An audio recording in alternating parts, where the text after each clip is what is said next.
2020年10月28號星期三，在美國海軍紀念館舉行的一場全球態勢報告會上，美國海軍部長肯尼斯·布雷斯維特慷慨激昂地呼籲擴軍，宣稱要建造60到70艘星座級護衛艦，以應對他所謂的中國海軍挑戰。當時呢，這群被寄予厚望的星座，那是被形容為美國海軍重回大洋的利器啊。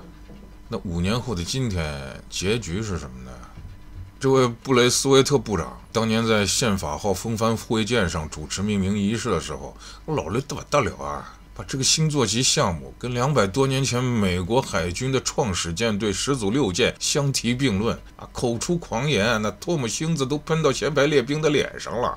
當我們再次在海洋上遭遇挑戰，是時候建造強大的護衛艦，震慑敵人，碾壓全球。結果呢？人家挑戰是實打實的，越來越有壓迫感。可自己家的造船能力呢，都不是掉鏈子了，那是掉褲衩啊！那美國海軍作戰部長迈克爾·吉尔代上将還信誓旦旦地說，星座級護衛艦會是美國海軍下一代導彈驅逐艦的發展基準，是只許成功，不許失敗。这話在2025年的今天聽起來，真的是比技能五子棋還好笑啊！不是他們不想失敗啊，是失敗的太過徹底了。照道理啊，之前服役了沒幾年的朱姆沃爾特級驅逐艦和濱海戰鬥艦都已經被公認為華而不實的大玩具了。為了避免重蹈這種覆轍，這回這個星座級算是老老實實選擇了相對保守的路線，就是基於法國和意大利的歐洲多任務護衛艦 FRAM 來設計的。本來這算是個比較穩妥的方案，可美國海軍那些個改不完的需求和层出不窮的新想法，硬是把一個成熟設計改得面目全非。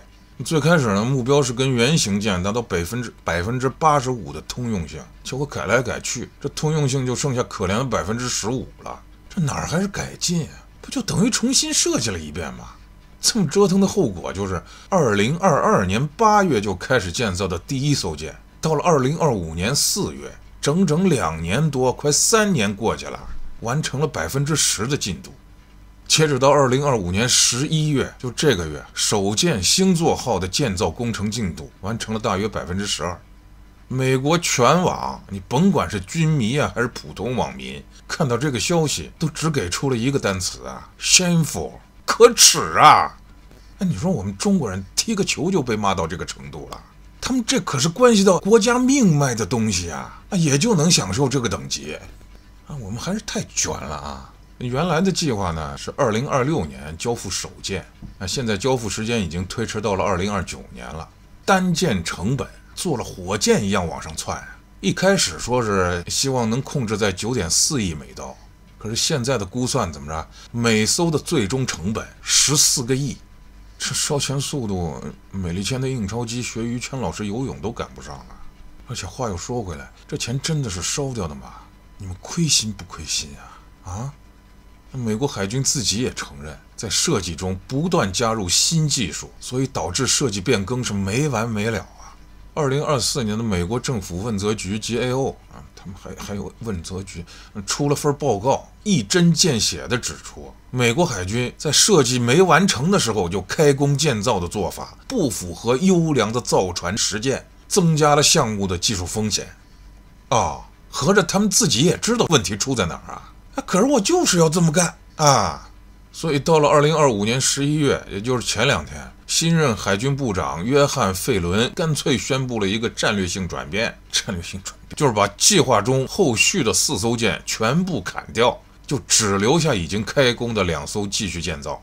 他在 X 上還振振有詞呢：從第一天起，我就明確表示，如果無助於加強戰備或我們的獲勝能力，我一個美刀都不會花。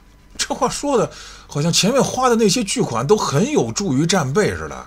你5年前雄心勃勃說的是60到70艘啊，现如今縮水縮到了區2艘，這什麼落差呀？胡佛大壩自由落體的滔滔江水給你豎大拇哥，真他媽堪稱當代軍工複合體的魔幻現實主義大片啊！总而言之，这个星座護衛艦項目的困境，不過是美國造船業整體萎縮的一個縮影而已。这美國造船業在過去的幾十年裡持續萎縮啊，海軍造船廠產能不足已經是一個眾所周知的問題了。他們基礎的工業能力日漸薄弱，再宏偉的擴軍計劃，再動聽的大國競爭口號，那不都在現實面前碰得頭破血流嗎？